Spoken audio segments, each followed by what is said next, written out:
योग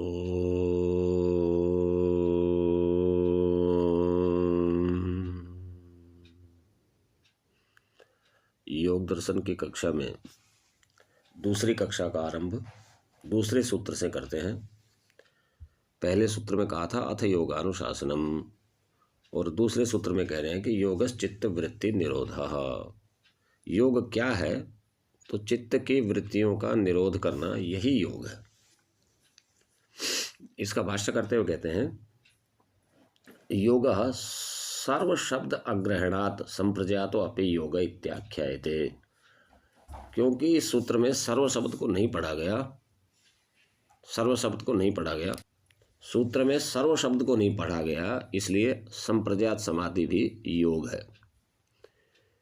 क्योंकि यदि सर्व शब्द पढ़ा जाता तो इसका अर्थ ऐसे बनता कि सब वृत्तियों का निरोध हो जाना यही योग है, परंतु ऐसा नहीं कहा। इन्होंने कहा कि चित्त की वृत्तियों का निरोध होना, अर्थात सब वृत्तियों का निरोध होना, ये योग नहीं है।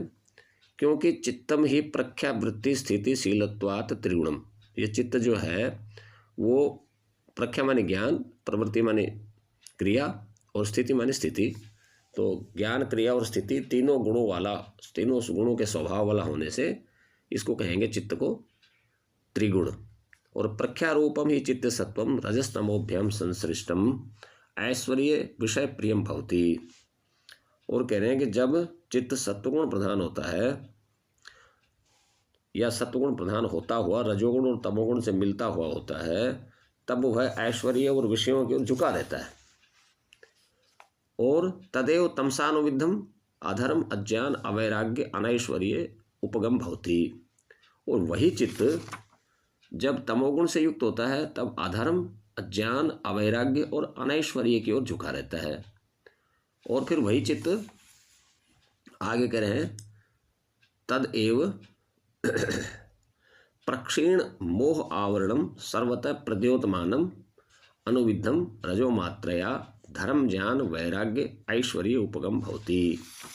और वही चित्त जब मोह के आवरण से रहित होता है और प्रकाशमान रजोगुण प्रधान होता है, तब वह धर्म, ज्ञान, वैराग्य और ऐश्वर्य की ओर झुका होता है। तदेव रजोलेश मलापेतम स्वरूप प्रतिष्ठम सत्व पुरुष अन्यता ख्याति मात्रम धर्म मेघ ध्यानोपगम भवति। जब वही चित्त रजोगुण के मल से रहित अपने स्वरूप मात्र में स्थित तथा सत्व चित्त तत्व और पुरुष चेतन तत्व की भिन्नता के विवेक ज्ञान से युक्त होता है, अर्थात जब विवेक ख्याति होती है, तब धर्म मेघ ध्यान विशुद्ध आत्म धर्म रूप अमृत तत्व का सिंचन करने वाली धर्म मेघ समाधि की अवस्था को प्राप्त होता है। अब ये वृत्ति निरोध क्या है? तो कह रहे हैं कि चिति शक्तिर अपरिणामिनी अप्रतिसंक्रमा दर्शित विषया शुद्धा च अनंता च।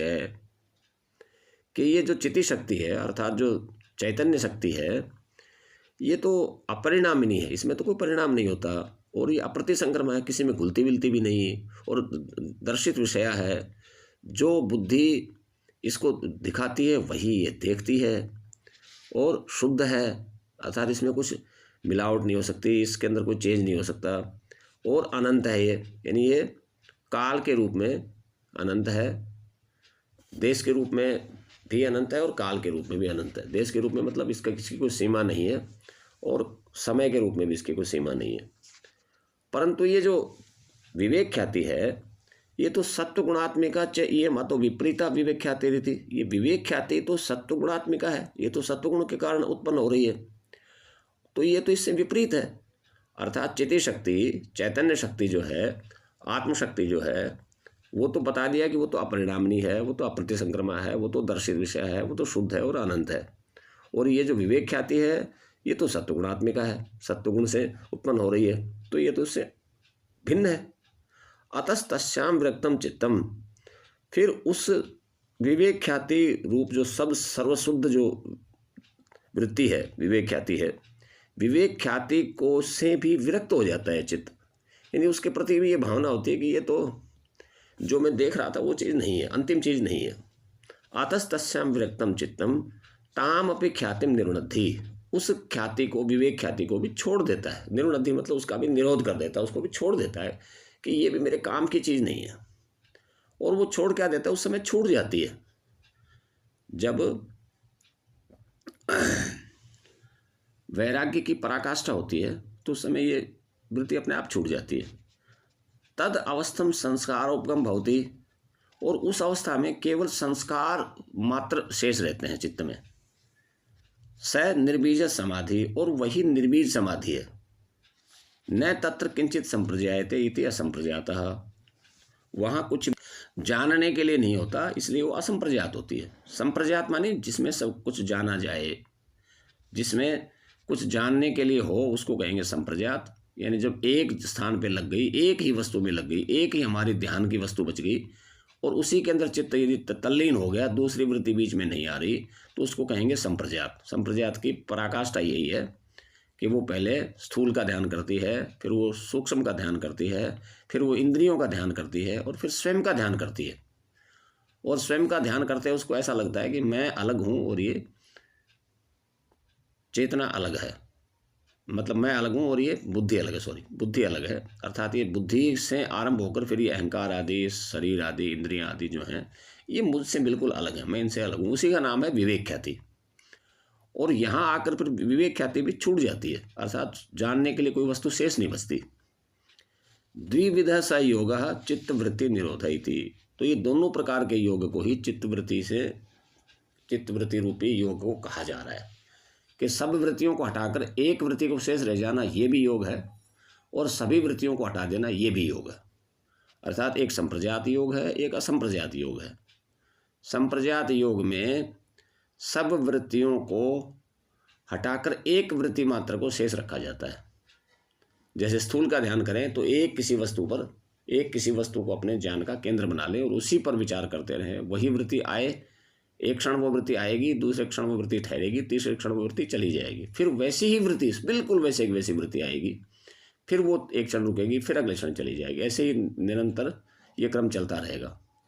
तो उसमें एकाग्र जब हो जाएंगे, स्थूल में, फिर सूक्ष्म में, फिर इंद्रियों में, और फिर अपने स्वरूप में या बुद्धि के स्वरूप में, तो उस समय ये संप्रजात समाधि का अंतिम निष्कर्ष है।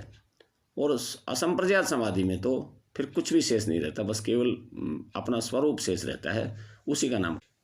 इस प्रकार से योग की दोनों समाधियों का हमने स्वरूप समझा कि असंप्रजात क्या है, संप्रजात क्या है। पहले संप्रजात होगी, उसके 4 रूप होंगे। स्थूल पर ध्यान होगा, फिर सूक्ष्म पर ध्यान होगा, फिर इंद्रियों पर ध्यान होगा, फिर स्वयं के स्वरूप पर ध्यान होगा। और जब इन सब से भी ये चित्त विरक्त हो जाएगा, तब फिर असंप्रजात समाधि लगेगी। वहाँ असंप्रजात समाधि को लगाना हमारे वश का खेल नहीं है, अर्थात किसी के भी वश का खेल नहीं है। संप्रजात समाधि तो असंप्रजात के फलस्वरूप अपने आप होती है। वहाँ जब परम वैराग्य होता है तो सामान्य जिन जो वस्तुओं का जो ज्ञान है, वो सारा ज्ञान हट जाएगा, और उसकी धारणा बढ़ते बढ़ते एक ऐसी स्थिति आएगी कि फिर असंप्रजात समाधि हमारे लिए अपने आप ही लगना शुरू हो जाएगी। अर्थात अपने आप ही हम असंप्रजात समाधि में चले जाएंगे। पहले थोड़े काल के लिए जाएंगे, फिर थोड़ा उसका काल बढ़ता चला जाएगा। इस प्रकार से ध्यान का और समाधि का ये क्रम हमने योग दर्शन से जानने का प्रयास किया, और इसमें हमको सफलता भी मिल रही है। ईश्वर करे हम सब योग साधना में सफल हों, और योग साधना को सफलतापूर्वक करके इस योग साधना को अपने जीवन का लक्ष्य बना लें। इसी शुभकामना के साथ आप सभी को प्रणाम। ओम नमस्ते जी।